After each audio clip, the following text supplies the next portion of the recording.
Sir मैंने एक book पढ़ी थी जिसके अंदर लिखा था कि जो हमारे जितनी भी पेट की प्रॉब्लम्स है उसका एक मेन रीजन गेहूं है। तो क्या गेहूं खाने से प्रॉब्लम्स होती हैं? मैं ही मानता हूं कि गेहूं खाने से जो हमें ऐसे पदार्थ मिलते हैं जिसको हम पचाने में थोड़ी सक्षम नहीं है, जो ग्लाइडिन साथ में होता है या उसमें जो शुगर्स हैं, उसके बजाय जो मोटा धान है जैसे बाजरा है, मक्की है, ठीक है, ये ज्यादा अच्छे भोजन है। जैसे रागी है, ये इस तरह की चीजें शायद अच्छी हो सकती हैं क्योंकि इन्हें डाइजेशन करने में उतना इंटेस्टाइन को काम नहीं करना पड़ता जितना कि गेहूं को करने में करता है। गेहूं से जो राइज ऑफ ग्लूकोज है कुछ ज्यादा होता है बनिस्पत इन मोटे अनाजों से, तो जितना राइज होता है उतना ही नुकसान होता है। तो गेहूं और चावल, जैसे साउथ के अंदर चावल बहुत ज्यादा खाया जा रहा है, बिल्कुल ठीक है। तो गेहूं और चावल में से हमें क्या प्रेफर करना चाहिए, चावल या गेहूं? देखिए, ये जहां जहां जैसा भोजन होगा वैसा ही तो खाएगा। हमारे यहाँ पर गेहूं ज्यादा होता है तो हम नॉर्थ इंडिया वाले सब यही खाते हैं। साउथ इंडिया में चावल होते हैं तो चावल ही खाते हैं।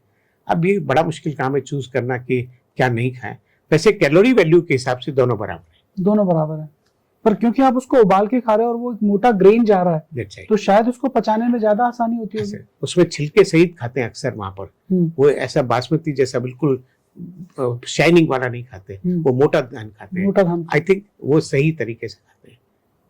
सर यदि हम वेज और नॉन वेज की बात करें तो जो हमारा पेट है, यदि हम हमारे सदियों से देखें तो जो आदमी का एवोल्यूशन हुआ है वो तो नॉन वेज से हुआ है।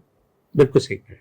तो अब हम वेजिटेरियन की तरफ जा रहे हैं तो हमारा जो पेट है उसके अंदर क्या क्या चेंजेस हुए हैं?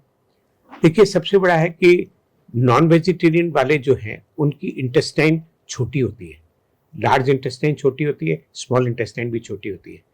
वेजिटेरियन वालों के लिए चूंकि बल्क बहुत हो जाता है उसी कैलोरीज को प्राप्त करने के लिए, तो उनकी लार्ज इंटेस्टाइन भी बड़ी होती है और उनकी स्मॉल इंटेस्टाइन भी बड़ी होती है। तो जब बड़ी होती है तो नेचुरली उनको काम करने के लिए भी काफी मेहनत करनी पड़ती है। बट चूंकि जो तामसी वाली बात जो अपन बात करें कि जो बैक्टीरिया को अच्छा बनाते हैं, अच्छे बैक्टीरिया की संख्या हमारे आंतों में बढ़ाते हैं, वो वेजिटेरियन वाले ज्यादा करते हैं बनिस्पत की नॉन वेजिटेरियन।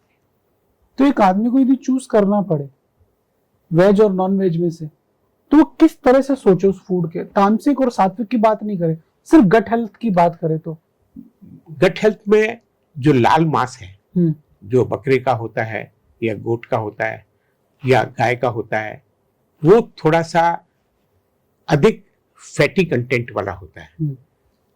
मुर्गे का और फिश सबसे अच्छी चीज है क्योंकि उसमें सिर्फ लीन मांस ही होता है या बोन होती है, मांस होता है, उसमें फैट बहुत ही कम होता है क्योंकि वो चलती बहुत ज्यादा है और उनकी वेट भी इसी से कम होता है। तो फैट उसमें कम होता है, प्रोटीन ज्यादा होता है, ताकि फिश एंड मुर्गे का या वो ज्यादा अच्छा है बनिस्पत की लाल मांस के।